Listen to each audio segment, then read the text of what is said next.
Welcome back, everyone. Making sure I'm unmuted. I've been having muting issues all day. Welcome back, everyone. We are here for day 2 of the 2024 Sankofa Summer School session. If this is your first time, if you've never heard of us, please go to sankofasummerschool.com. You can see the website right there. Go check us out, learn what we're about, learn about the many classes that we have coming up, learn about classes that we've done in the past. Just get your education on and definitely support us.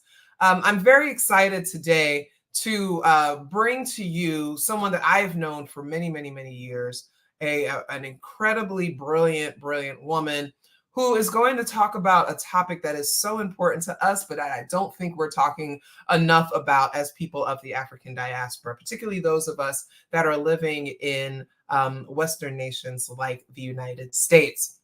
All right, so Damali Harding is an expert in renewable energy and electric utilities. She has provided strategic advising to Duke Energy, National Grid, and other major U.S. and international energy companies. Before joining RAP, she worked for the Oracle, formerly O-Power, where she advised utilities on behavioral load shaping, customer engagement strategies, and demand response management. Previously, she served as the executive director of the Energy Co-op, a member-owned nonprofit cooperative that provides renewable energy to thousands of homes and businesses in the greater Philadelphia area.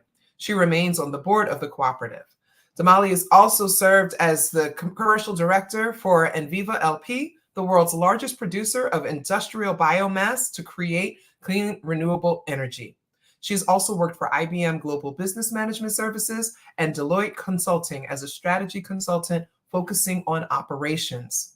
She is on the board of the American Association of Blacks in Energy, and she is a member of Women of Renewable Industries and Sustainable Energy. She earned her Bachelor of Arts from Dartmouth and a Master of Business Administration from Dartmouth's Tuck School of Business, and she is a proud member of Delta Sigma Theta Sorority Incorporated. Listen to me when I say I bring the heat, okay? We bring the heat, we bring the experts, we bring the people who know the business, and I am extremely excited and honored to introduce you to Damali Harding, and today, she is going to be doing the class. Stop running up my light bill. When she said this to me, I said, this is the smartest thing I've heard of all day. So I'm very excited about that. I hope you all are too. I'm going to step out and wish her the very best. All right. Well, thank you. Thank you, Dr. Taylor. And I'm so thrilled to be able to say that. So congratulations again on all of your achievements this year. I want to start with why I wanted to do this presentation. And one is, as you mentioned, we just don't talk about energy enough. We don't talk about environment enough. And the decisions, the money, and things that are happening now is a point where we can no longer not talk about it because it is happening to us, not with us. And so I want to talk a little bit about, I did update my bio, and what I added to it was I constantly remind people, well-intentioned people, that they need to fact check their assumptions and bring more voices to the table. And so that is probably the part of all of the things that you mentioned that I am most proud of in the day-to-day work that I do. So moving on, objectives of today's course. We're going to cover a lot of material. We're going to have a lot of things that we're going to cover. The nuance of the energy industry could take up all 10 classes, and I'm going to try to condense what is critical and what is important for us as a community to understand and how we can act. I always like to leave every session or everything I do with an action that people can take. And so there are going to be 3 high-level outcomes. One is, what does it mean when we talk about clean energy and the energy transition?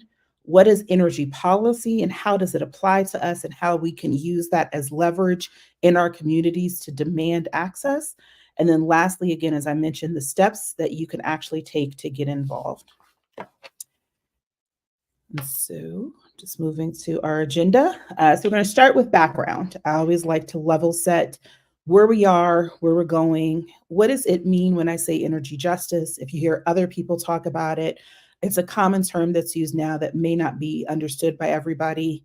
Then we're going to delve into the clean energy transition. We're going to talk about what you can do. And I'm going to leave you with some resources that you can use if you want to find out more information or have questions about any of the topics that I talked about, but steps that you can take. And so as we move into this, I thought it was really important as we think about the background. And I love the statement of thinking about where we came from and using this as an Afrocentric approach. And so I want to read the statement because I think it's a great way to segue into where we're going. And so Dr. Molefi Asante developed Afrocentricity as a theoretical framework in the 1980s. Since then, brilliant scholars have expanded the Afrocentric paradigm, giving us a template to guide our educational praxis. Simply being Afrocentric means centering Africana people in their own narratives and making them the subjects, not the objects of other people's stories. For most of us, our learning experiences have been primarily Eurocentric. We learned that European ways of knowing and being are the best and universally applicable. Afrocentricity challenges this notion of European white supremacy and encourages us to center ourselves as Africana people first and foremost. We take this approach because it is empowering and it is the truth. And I love that last sentence because that leads into a little bit of history around thinking about environmental activism in the African continent and for Black people. And so in the 60s, which is no surprise, we started thinking about, and scholars, African scholars, started thinking about what does it mean environmentalism? What was happening? And rejecting notions of previous heretofore colonizers' view of environmental radicalism or environmental activity in the African continent. It's no surprise that they tried to define environmental activism by Africans as misguided, and it was misunderstood. So great academic work. I'm going to mention Dr. Professor Vembe Kishwari, who is a Zimbabwe professor who is still with us, who actually started to study and started to develop a framework to analyze and look at the lens across the continent of what does it mean to take back that environmental activism or that climate warrior label? What does it mean to participate in environmental justice? What does it mean to participate in the activities that we're doing? So, for example, activities of thinking about forestation in western part of Africa. That was completely misunderstood by the European colonizers in terms of how they structured it, in terms of the community based. It was very land based, it was very religious based, and very much thinking about continuation of the use of the land and the land resources for future generations. This is a notion that was completely foreign to many in the European as they came in and talked to people. They thought they were just not understood or didn't know how environmentalism worked or didn't understand what that meant. Recently, you also have a spate of new scholars looking at the historical legacies of colonization and what that means in a new current iteration of environmental activism. What are the things that countries are taking on that they're doing for themselves to protect their continuation of land use and land rights for future generations? The thing that I want to highlight here is that it is first and foremost a community-centered approach. Is an approach that takes into consideration the resources available and takes into account the customary and customization of needs for everybody in the community, not just the current people, but the community members to come. So as we center ourselves in this discussion and in this narrative, I want to remind us that this is not anything new for us. This is not something that we are coming to, that the modern concept. For tens of thousands of years, we have been stewards of the land and of the planet that we are on. And the current iteration of what's happening is actually a very, very modern, when we talk about climate, is a very, very modern approach. It is not something that is happening, that was happening previously. All right, so thinking a little bit about what do we mean when we say energy, right? What does that entail? And generally speaking, when we're talking about energy, we're mostly talking about electricity, But energy use does include, when we talk about climate a little bit later, does include gas. So includes transportation, it includes aviation, and it includes all aspects of things to basically get people moving. But generally speaking, most of the focus that we're going to be on today is on electricity and the changes. And so what I wanted to do is provide you some background. This is going to be very easy on how you can read your electric bill. So when I talked about running up your light bill, the first step in that is understanding how to read your light bill. So I'm going to spend a few moments here and ground this conversation as we think about some of the future things I'm going to talk about. So one is generation, right? Generation could be anything. Generation could be your solar, your wind. In this country, it is mostly natural gas and coal, but it could be hydro. It could be, you can actually generate electricity with a stationary bike. If you've seen that, you can generate a bike and actually power your fridge, your phone, even your car if you have an electric vehicle.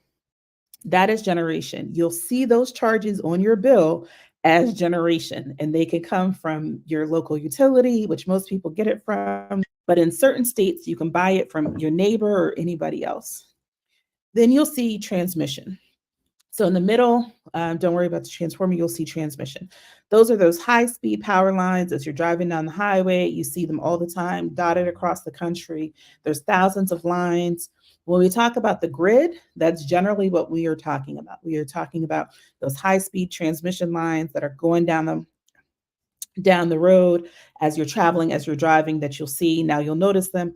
If you look on your electric bill, you will see a charge. It will say transmission. That is the cost that your utility is charging you to get the power from wherever it's generated to closer to your house.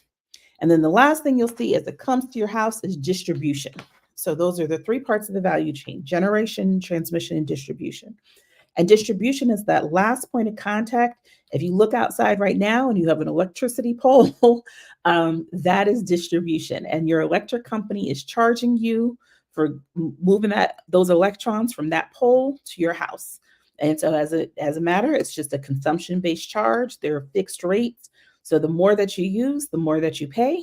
That's the general principles of your electricity bill. So pause this now if you actually want to go get a copy of your bill and look to see if you can see all of those words and how much you are paying on your electric bill. So I'll pause if you want to come back and do that as an exercise, but that is what all of those terms mean.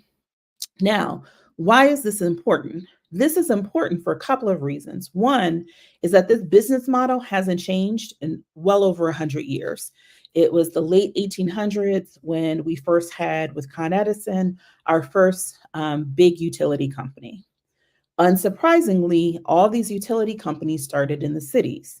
And what did that mean? That meant that people in rural areas didn't have access to electrification, didn't have access to electricity. And so unsurprisingly, they were left out. Unsurprisingly, if you look across most of where, especially in the late 1800s, where were significant portions of the Black community living, we were living in rural areas. We were not living in cities as of yet, as the migration hadn't happened. And so we were, from the beginning of this model, we were left out. Now, certain things stepped in, cooperatives stepped in to try to fill those gaps, but those are still significant gaps that translate today, right? We talk about energy access. We're going to talk about it more later, but energy access literally changes lives. So the ability to read at night, the ability for safety. What does having access to light at night mean from a safety perspective? So as we think about this 100+ year business model from the beginning, excluded our communities. And so hasn't changed, but this is fundamentally how you read your electric bill and why it is important for us. All right, move to next slide. All right, so I kind of talked about some of these terms, but wanted to, again, now that we're grounded in us as climate warriors, now that we're grounded in what it means when we say energy, coming back to what are we talking about when we talk about energy justice, or if you hear climate poverty, or if you hear environmental racism, if you hear energy insecurity, all of these things are related to really what I call a three-part stool. And that three-part stool is the intersection of climate, energy, and environment. Now, for a lot of purposes, these things are treated separately, but in your mind, they should not be. They are all related. And if you see what I put in the middle, what I put in the middle here is communities. Every single one of these access points intersects at the community, right? Climate is really talking about, when we think about climate, it generally will include the other two. It will also include other key messages or other key focus areas such as food. The impact of climate and in volatile weather patterns to food is significant. It will include housing. One of the things that we're going to talk a little bit about is climate migration and the impacts of volatile weather patterns on people's abilities to simply live in their home. Where I am right now has had 3 major floods in the last 6 weeks. So if you can imagine that simply living at home, every time it rains, you are concerned that, is this going to be my time where I'm going to have to evacuate? That is the impact of climate. When you think about environment, there's generally a couple of flavors of that. One is conservationism. So the ability to actually have grass. We talk about in our community, go out and touch grass. There has to be grass there for us to do that. We talk about hugging trees as a form of healing and a form of connection to the earth. We have to be able to have trees that in places we can breathe to be able to do that. And then lastly, my focus area, which is energy. Energy is the access and the ability to do everything. We are on our laptops now because there's energy, right? We are able to move and fly because of energy. We're able to drive cross country because of energy. Without access to energy, we can't engage in any of the other key areas. Also, as we think about these key areas for the Black community, we need to understand the impacts of them to our health, housing, and wealth. Again, we talk about environmental racism, which was a coined term by Dr. Ben Chaffetz in the 70s, as we noted and specifically started to identify where waste plants were placed, where those generation plants were placed, where bus depots were placed, all of these things that polluted the air, polluted the water, polluted the land were on purpose placed in Black communities. And so we talk about, for example, in Louisiana, they talk about Cancer Alley. We talk about some of the more famous ones are asthma in the Bronx. We talk about that. We don't talk about, where does your city or location place its bus depot? What happens to the residents there is every day, all of that diesel engine smoke is coming in and they're walking home from work and they're walking home from school. What happens there, right? That's the intersection of all of these points. And again, that intersection is communities.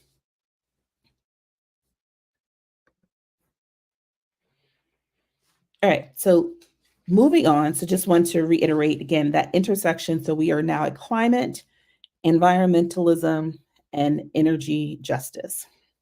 And so let's talk and spend a little bit of time here talking about what is energy justice. Again, sometimes this term is interchanged with energy equity. You'll sometimes see, again, talk about climate justice, environmental justice. And again, they're related and fundamentally have the same principles. And so I want to highlight and uplift the Energy Equity Project, and specifically wanted to highlight the Energy Equity Project, which was a paper and an academic-based approach out of University of Michigan, but was unique in that, one, it was the first time that we were looking at these issues academically and was led by Black scholars. And so while that framework will include other related communities that have been impacted by environmental racism, tribal communities are a huge one that we could spend the rest of this hour talking about. That particular framework really centered in its authors, several of whom I know personally, the challenges faced by the Black community, again, by the redlining, by the environmental racism that they experience. And so I'm going to spend a little time here talking about this policy framework because it's critical to understand as you move into the space of, how do I get involved, right? The use of the framework is the method and the way that you can easily get involved. And so we talked about one, energy burden. As we are thinking about energy justice, one of the first steps of that is thinking about and reducing energy burden. Energy burden is how much houses pay for energy, right? And that it can include, we include everything in that. We include like your utility bill, your gas bill, your water bill, how much you got to pay each month to go to and from work. If you're using public transportation, if you have a car, if you have to pay for parking, that is all part of your energy burden. And we know that disadvantaged communities face higher energy burdens. For the first time ever in the US, we actually now have data to back up what we've all known, right? We've all known how difficult it is to maintain heat in the wintertime and air conditioning in the summer because of the cost of electricity. We know it wasn't just saying stop running up my light bill when all the lights were on. It was because decisions have to be made around where do you put your dollars, and again knowing the critical importance, particularly for example if you live in Houston, you can't be without electricity. And this year already with Hurricane Beryl, we saw that people lost power and were without AC in sweltering heat. And the sad fact is that heat is what's most damaging to our lives and people. We lose more people through heat and the climate volatility than anything else. You also meet people who I've met women and men and families who haven't had heat in the winter in 5 years, who live in northern states, who live in Massachusetts, who live in upstate New York. They're boiling pots of water on the stove to try to get some relief, or they're opening the stove and using the stove as a heating source because that feels better. That's not what we want. Energy justice says, especially in a country that has access to the energy that the US has, that we need to have access to that. And people should not be making choices. 1 in 3 households should not be making choices around are they going to eat, pay medication, or be able to turn on the AC. And so delving into this framework a little bit more, you don't have to be an energy expert, right? This is giving you enough background that when you show up at the places I'm going to tell you to show up at, you can ask about each of these key areas. So these are the 4 dimensions. And again, if you go to that website, which is linked at the end of this presentation, and go into detail, they'll provide way more details, and there's metrics and ways to center this in your local community. But I wanted to spend a little time here talking about the 4 dimensions. And so one is recognition.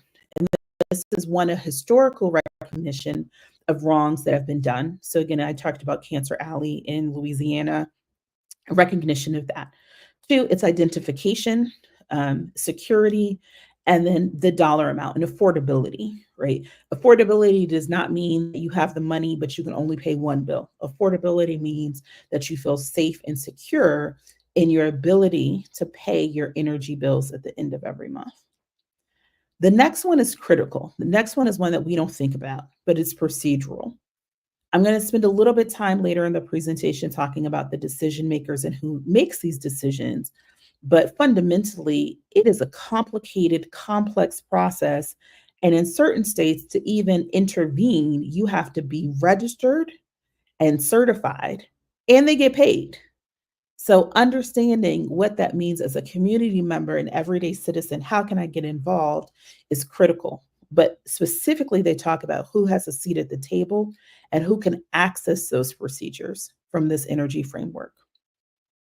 The next one is distributive. And again, just thinking about the household and community benefits. Communities, this is not just true in the world, in the US, but in the world, access to energy changes lives. And you see that in terms of community benefits, entrepreneurship. There's some really cool things happening. For example, in Kenya and parts of Kenya in the more rural areas, they actually will sell batteries that then a local person buys and then can sell parts of that electricity for that battery overnight to people in his community, right? That is a culture of benefiting the community and really understanding how access to energy can, again, help with education, housing, safety, security, not just watching the Olympics, but is really, really critical. Next one is restorative. And this is the one where we have to really demand. You'll see I use the word demand a lot in here, but it is understanding the harm and the impacts, right? The first time that a Black community sued someone for environmental racial discrimination was in the late 70s. So imagine the 100+ years before, where again we had generation plants, we had waste plants, we had chemical plants that were being put in our backyards. And so understanding that harm, acknowledging that, and then having assurances to do no further harm, right? It's not just about harm reduction, it is about taking an accountability and saying we will do no further harm. So again, this is from the report, but and they go into the academic metrics and specifically talk about why these areas. But it is really critical to understand this as we think about your role and our role and my role in this energy framework. All right. So we have now talked about a little bit about the historical implications of environmental activism in the African diaspora. We have level set ourselves with the energy value chain of generation, transmission, and distribution. And I have given you a very, very brief overview of the 4 dimensions of energy equity. So, what does this mean? All right, I've told you all this information. Why did Damali tell you all this information? Because of the clean energy transition. So you'll see there's a lot on the slide. So one thing I want to highlight is this number, $275 trillion. There are estimates of how much it is going to cost us to transition to clean energy. And this is globally, right? In the US, these numbers are still very, very large, right? Anywhere from 30 million to 60 million. And even if we're at the low end of $30 trillion, what does that mean? Why now, right? Why is there this sense of urgency? One, and I'm going to talk about this, but it starts with, it's all about the people, right? Climate migration is a recent phenomenon where you have people trying to move out of the way of climate impact disasters, right? People trying to move from hurricane zones, people trying to move from flood zones, people trying to move from wildfire zones, people trying to move from where everything is going to be underwater in a few years. And what people are finding is that there's very few places left to move. So we are all in this together. We are all in this as a community. And it is critical to recognize that, because after Katrina, for example, when you think about moving elderly people and the structures and systems, particularly in the Black community, we all know the grandmother who shows up every Tuesday at her local, Kroger's and goes and buys her very specific greens and her very specific things that she buys. You can't uproot her if she's in her 70s or 80s and say, hey, okay, well, now your area is going to be flooded. You have to come live here. What does that mean for her support systems? What does that mean for her mental health? What does that mean for all of the things that impact her ability to live and function on her own? Right. So, one, carbon reduction. Right. And we're going to use carbon in place of all of the other greenhouse gases, but there's a lot more, but carbon reduction.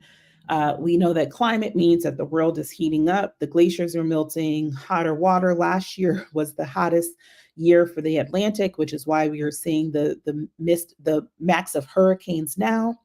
But it is about reduction of fossil fuels in all aspects. And so that includes transportation, again, which I talked about, planes, trains, automobiles, diesel ships that ship all of those things that we like to get from China. Those run on diesel ships, which pollute the ocean, so impacting their microplastics. So it's a reduction of microplastics, which we won't talk about, but there's microplastics everywhere, and a transition to cleaner electricity. So making all these things clean by either making them sustainable, biodegradable, plant-based, and use of that. In the US, the main drivers are something called the Inflation Reduction Act and the Investment and Infrastructure Act, which together offer close to $1 trillion in support for infrastructure for clean energy. Much of this, I'm going to spend a little time here because this is one of the areas, again, come back to this, that you can get involved in as a community member.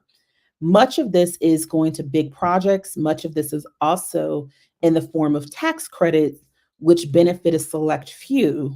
But there are multiple projects in which communities can come together. For example, home energy efficiency rebates. That is an area that you can get money direct in your pocket from having home efficiency rebates, and you can stack those funds using local. So, for example, if you can't afford it on your own, there are many across the country energy efficiency groups that work in Black communities and work in other disadvantaged communities, helping people weatherize their home, improve the efficiency of their home, again, to lower that light bill. There is also direct funding available to communities from Department of Energy and the Environmental Protection Agency. So, for example, the EPA just released about, I think, $4.5 billion in funding for community-based. If you are in an area and you have an idea or you want to know more, these two resources are going to be critical for you. One is go to Rewiring America. So I'm going to repeat that. Rewiring America. They're a nonprofit, and they are the best site for people who are not energy users, right? If you're not an energy wonk, everybody else is very technical. You can actually go to one of their tabs and look up how can you qualify or what you can qualify for from this billions, close to $1 trillion of funding. Or if you have an idea or work for a nonprofit or lead a nonprofit, Rewiring America, can't get that out right now, also has opportunities and it can help you navigate that through their myriad of drop downs. Your next best resource is going to be your state energy office. So, depending on where you are located, going to your state energy office.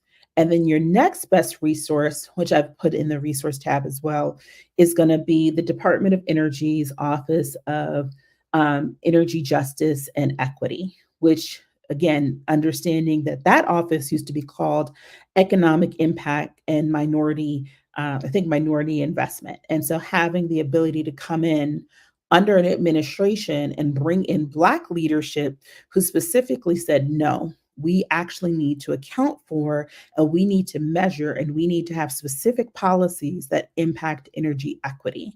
And so that is, again, why it's critical to have the support of both our community, people, and voices.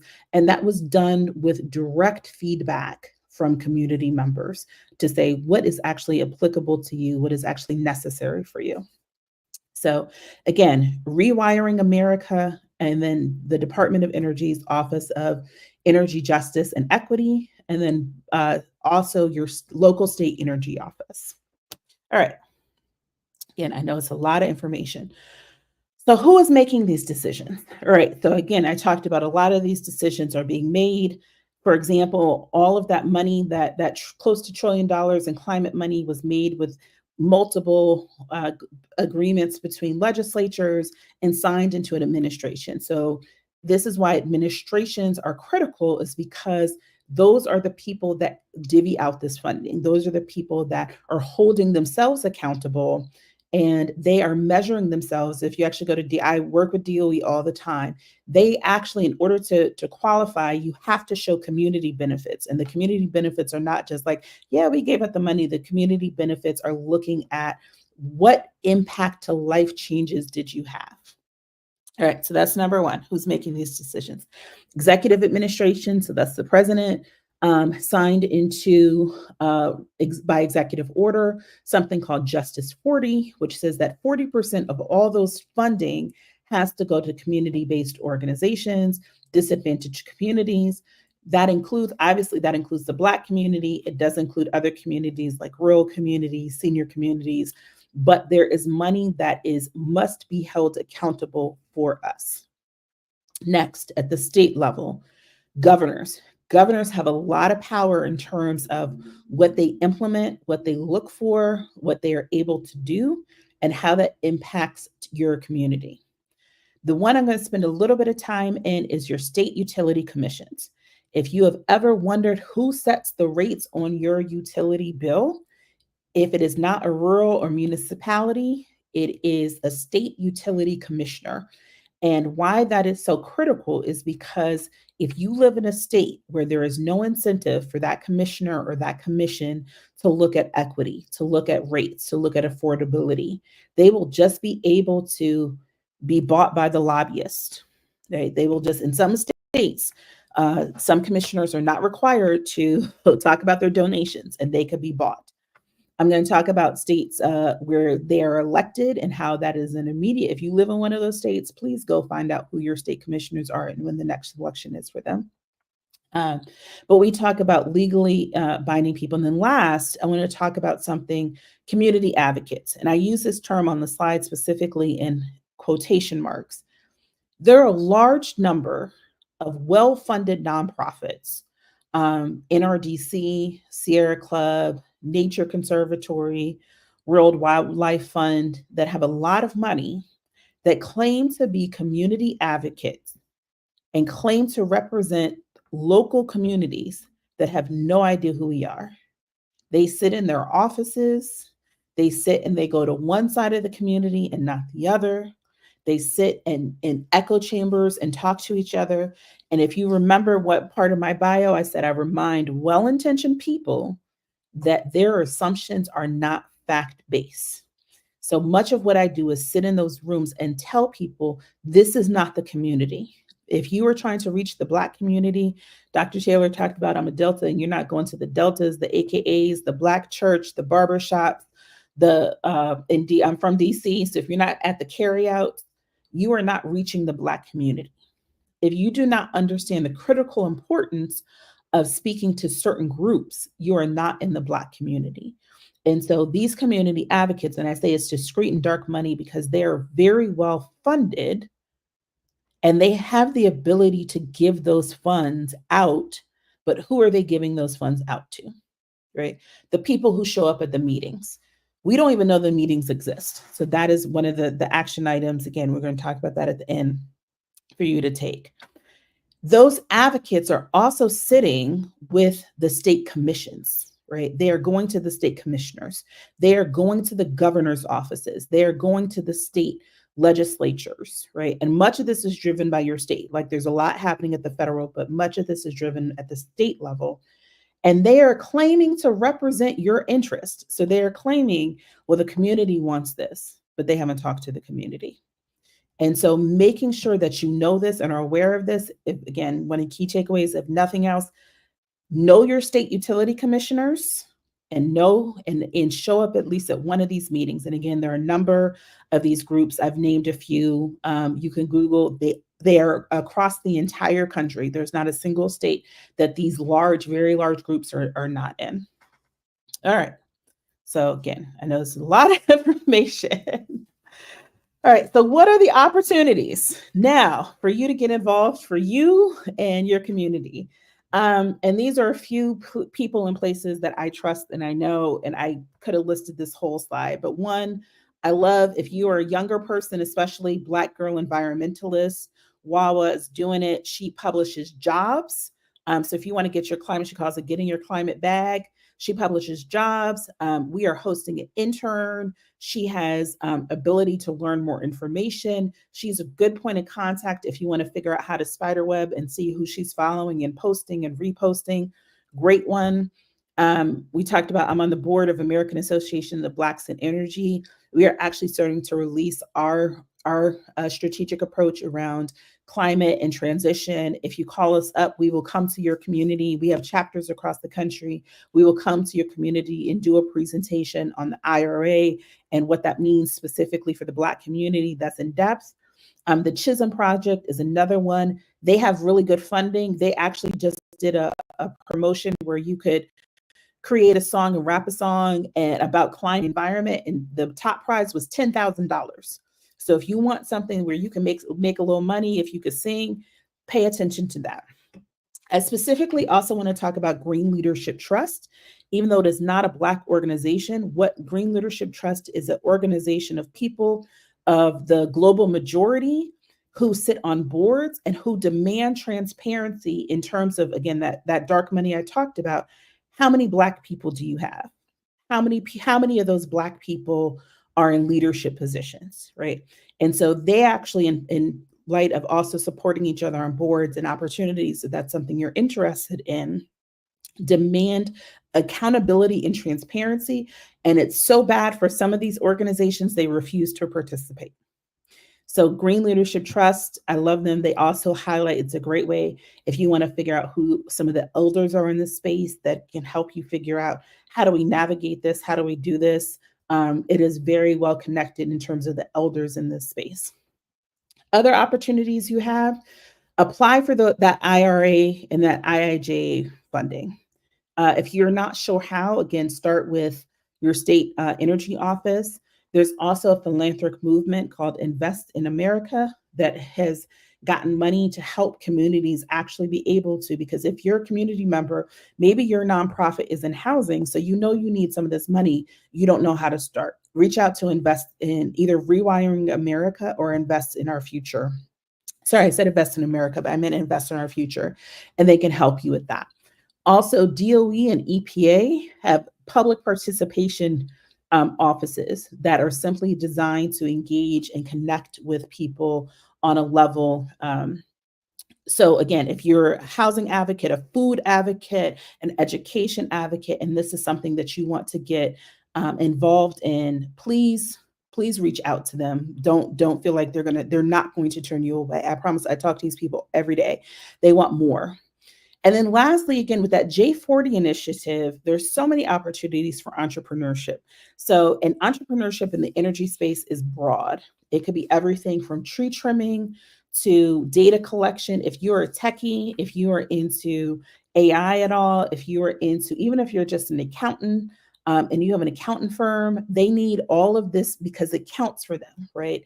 And again, 40, I'm not a math major, but 40% of close to $1 trillion is $400 billion, right?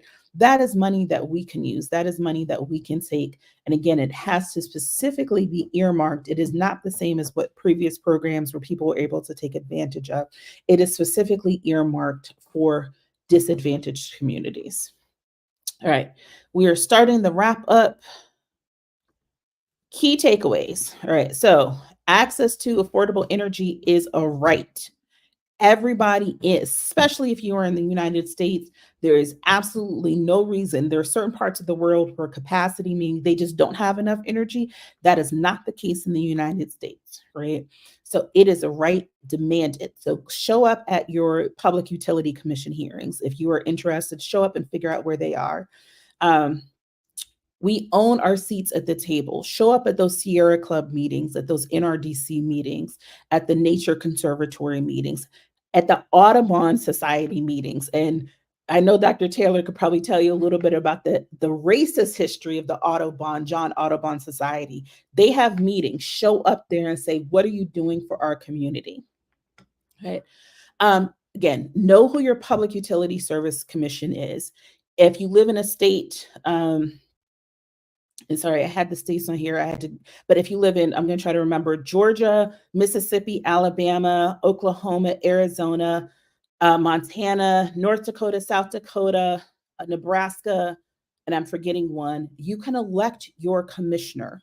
So for example, in New Orleans, the reason New Orleans has one of their Black commissioners is that a young brother just was simply tired of the excuses. He said, who was making these decisions, and ran and won and knocked an incumbent who had been in that seat for almost 20 years doing nothing, right? So you can run, you can encourage other people to run. And I will state this, you do not have to have energy experience to run, right?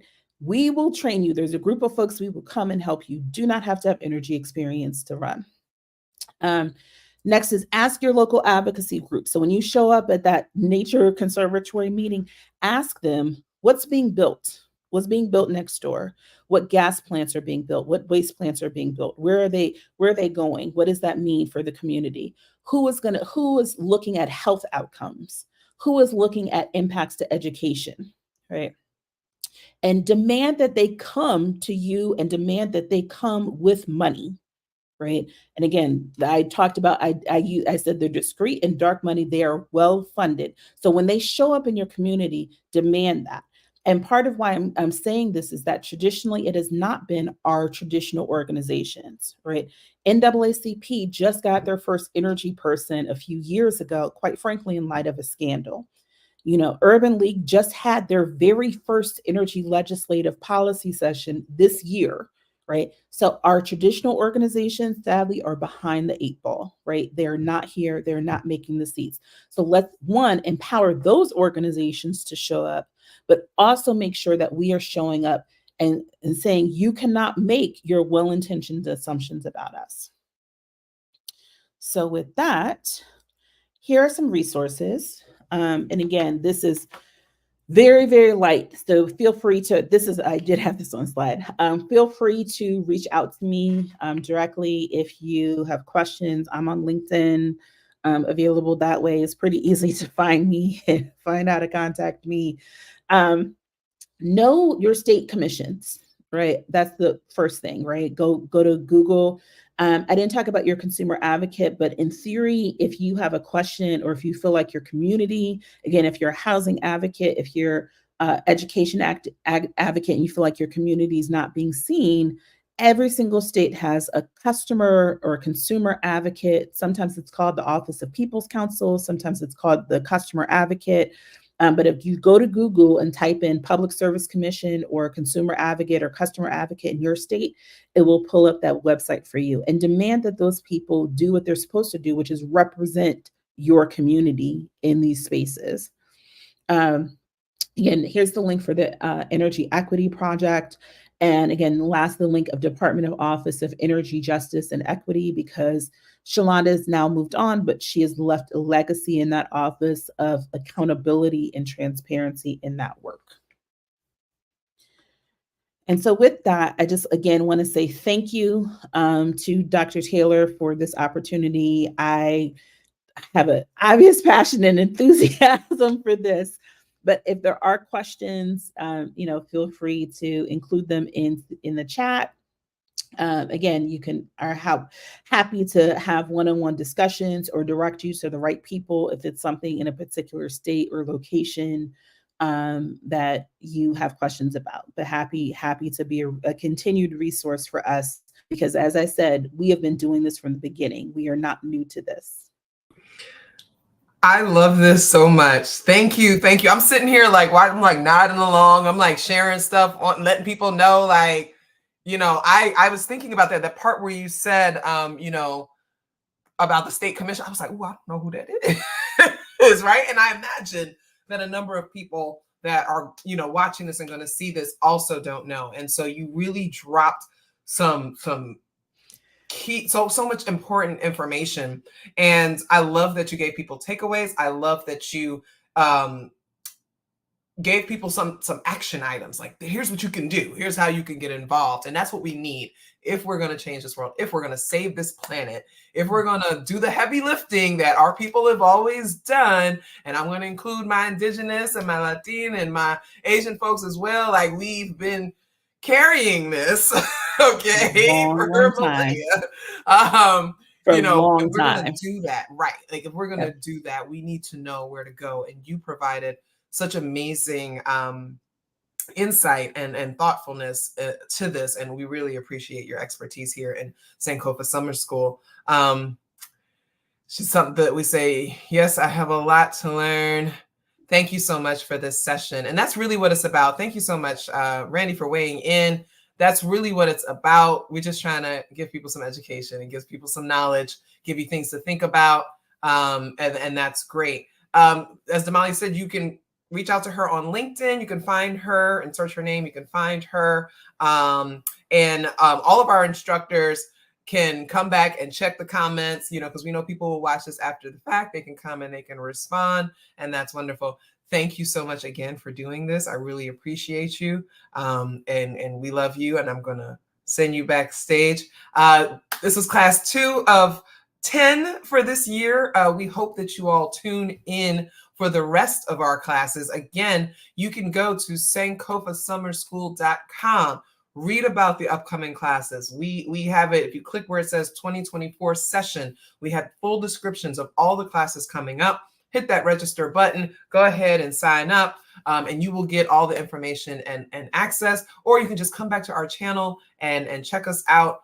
We always appreciate your donations. So if you go to sankofasummerschool.com, there is a page on there that says donate. When you donate, it helps us maintain the school. It is a virtual school, so we have to pay for the technology. And I also like to pay our instructors, and we appreciate them for the hour that they devote to us. And so we do like to compensate them, and that's where the money goes. If you are unable to pay, that's okay. Like, that's why we have open access. Do not worry about it. Just come and get this knowledge. Tell a friend, share this video, and we look forward to seeing you in the next class. Thank you so much. We really appreciate you.